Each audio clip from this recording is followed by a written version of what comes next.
ఇక జీవిత రాజశేఖర్ల next cinema ఎక్కడో తేలిపోయింది. టీడీపీలో చేరేందుకు రంగం రెడీ అయింది.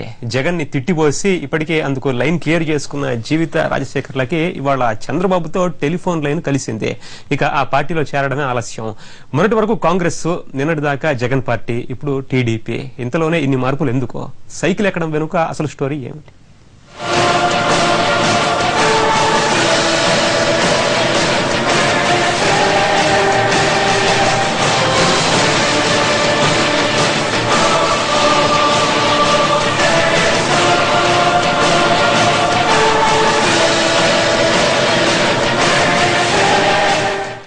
రాజకీయ రోషమో, మా విలువేంటో చూపించాలన్న పౌరుషమో కాని జగన్ పై తిరగబడి 48 గంటలైనా గడవక ముందే కొత్త పార్టీ గడప తొక్కేందుకు సిద్దమైపోయారు జీవిత రాజశేఖర్.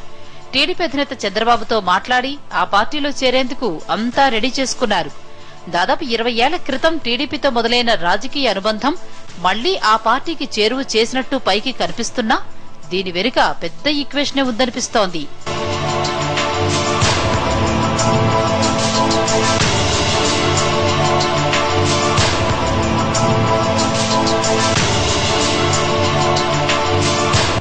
ఈ ప్రశ్నలకు సూటిగా సమాధానం చెప్పడం అంత సులభం కాదు.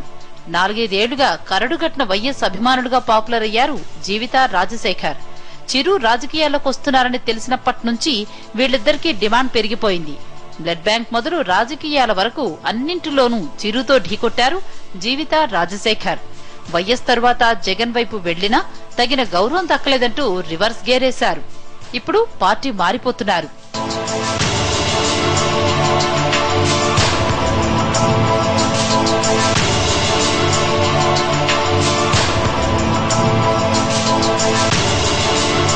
జీవిత రాజశేఖర్లను టీడీపీలోకి ఆహ్వానించడం వెనుక చాలా కారణాలే కనిపిస్తున్నాయి. విషయం ఏదైనా విరుచుకుపడేందుకు ముందుంటారు జీవిత రాజశేఖర్. కొత్తగా పార్టీ పెట్టి ఎన్నికలకు సిద్దమంటున్న జగన్ ను, ఆయన వర్గాన్ని ఎదుర్కొనేందుకు వీళ్లైతే సరిగ్గా సరిపోతారన్న ఆలోచన ఉన్నట్టు కనిపిస్తోంది. అటు కాంగ్రెస్ లో చేరి కోస్తాలో ఓట్లు రాలుస్తారనే ఆశలున్న చిరుపైన వీళ్ళిద్దరినీ ప్రయోగించాలని, ఊపిరాడకుండా చెయ్యాలి అనేది చంద్రబాబు వ్యూహమంటున్నాయి పార్టీ వర్గాలు.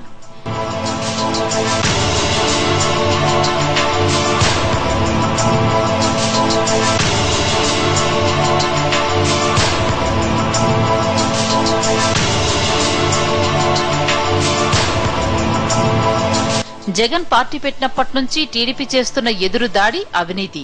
ఇప్పుడు జీవిత రాజశేఖర్ కూడా అదే విషయాన్ని ప్రస్తావిస్తూ టీడీపీకి దగ్గరైనట్టు కనిపిస్తోంది. రోజా జగన్ పార్టీలోకి చేరిన తర్వాత టీడీపీలో మహిళా నేతలు లేని లోటు బాగానే కనిపిస్తోంది. తెలుగు మహిళా అధ్యక్షురాలను ఎంపిక చేయడం కూడా తలనొప్పిగా మారిపోయింది.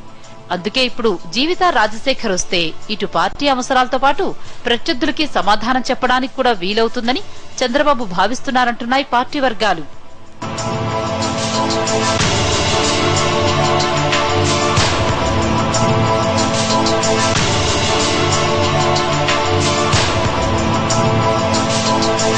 మొదట్లో టీడీపీలోనే ఉన్నారు కాబట్టి మిగతా పార్టీలో ఇవ్వడలేక పార్టీ పద్ధతులు నచ్చి వచ్చేశారని చెప్పుకునేందుకు అవకాశం ఉందని భావిస్తోంది టీడీపీ. అయితే వీళ్ళిద్దరికీ పార్టీలో ఎలాంటి స్థానం ఉంటుంది? జీవిత తెలుగు మహిళా అధ్యక్షురాలు అవుతారా అనేది మరికొద్ది రోజుల్లోనే తేలిపోతుంది. మొత్తానికి ఇది మాత్రం జీవిత రాజశేఖర్లకు పొలిటికల్ స్క్రీన్ మీద 4వ cinema. ruchilu.com making of Andhra recipes. Recipe videos in Telugu for all varieties of veg, non-veg, baking snacks and desserts. Please visit ruchilu.com.